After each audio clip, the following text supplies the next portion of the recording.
Okay, guys, so welcome to one more video. This is Julio. This is my fifth belt test in Shodokan or Tomiki Aikido. And this is the first part of the test, which is called Suari Waza. Suari comes from the verb suaru, to sit. The sitting technique. So supposedly, these techniques are used when people attack you, when you're sitting and people came attacking you with a sword. And you might think about the relevance to nowadays. I would say if I'm doing ground work in judo, people try to grab my arm. There's a lot of things I can do, doing some wrist locks, and that's what I'm learning here. So this technique is divided into front attack and attack from the back. So omote, this is omote from the front. Oh, sorry, this is already ura from the back. Yeah. So this is called shoumen uchi, so upper attack. And kote hineri is what is called sankyo in Akikai Aikido, or twisting the wrist.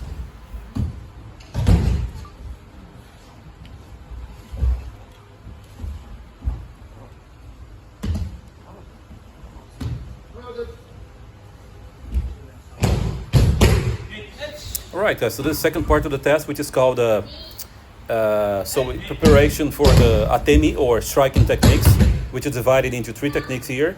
So in test for the fifth test, I did other two techniques. So what I see here is the curriculum of Shodokan Aikido. Make sure you know all the techniques in order, and I think it kind of increases the difficulty. So here we have three techniques. This one now is called Aigamayate, which is followed by a gedanate, and the third technique is ushiroate. What I like about this is that you're controlling the distance, which is very useful. So you considering combat, which I don't see in other styles of Aikido, from which I also practice Akikai. Actually, we control the distance, but we don't really attack. We deflect, attack, and use the energy. But anyway, this is technique number 2, which is called gedanate. And now is the third technique, is ushiroate. So we do three techniques here. First, we prepare the attack. We just feint. And the second time, we apply the techniques. I think this is very useful.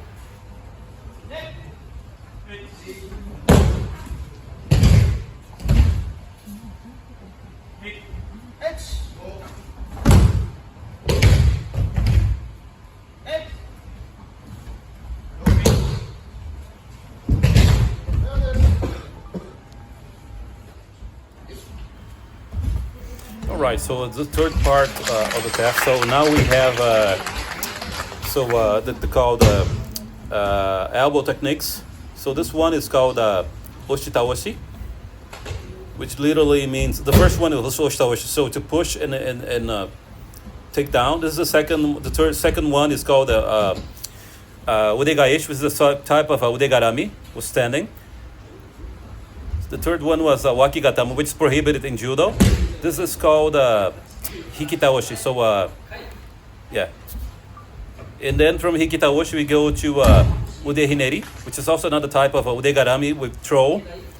And the last technique is, again, wakigatame, which is a technique which is prohibited in judo, which you see here. And for you who don't know, this style is heavily influenced by judo. And proof of that, if you look to the top, there are 4 pictures. The second from the left is the teacher who started this style. He was called Kenji Tomiki. He was a judoka, 8th dan, and also 8th dan in Aikido. So he took some principles of judo and put into Aikido, included randori, which is the sparring, and there's also competition. So that's what makes his style, I think, very useful.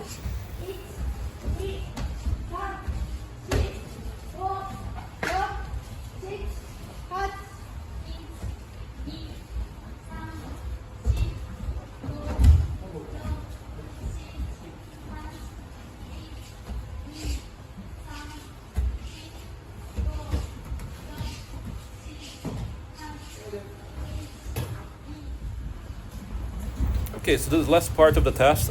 It's just called tsukuri. Tsukuri is a principle from judo, is to prepare the technique. More specifically, what I'm doing here is gedan, or the lower part of when people attack you with lower attacks, gedan. Some people might say that it's useless because the person is holding a knife, and of course, I know there are several ways of attacking you with a knife, but this is just from what I see here. You doing the proper kazushi or unbalancing, so I think that's very useful.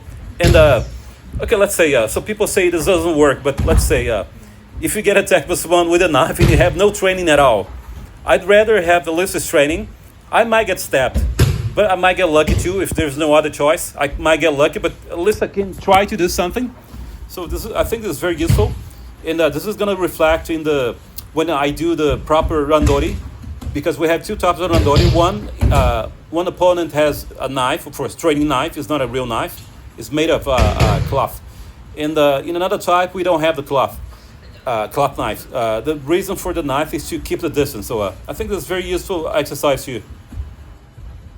By the way, I just got the result last week. I passed. So this is a level 4. And the next one, I'm going to try level 3 because we have tests every 3 months. And in June, I'm going to have tests for level 3, which is going to get interesting because I'm going to have all the atemi techniques in one. So I'm really looking forward to that. And also have a kata which is used in judo, which is called nage no kata. Thanks for watching. See you in the next video.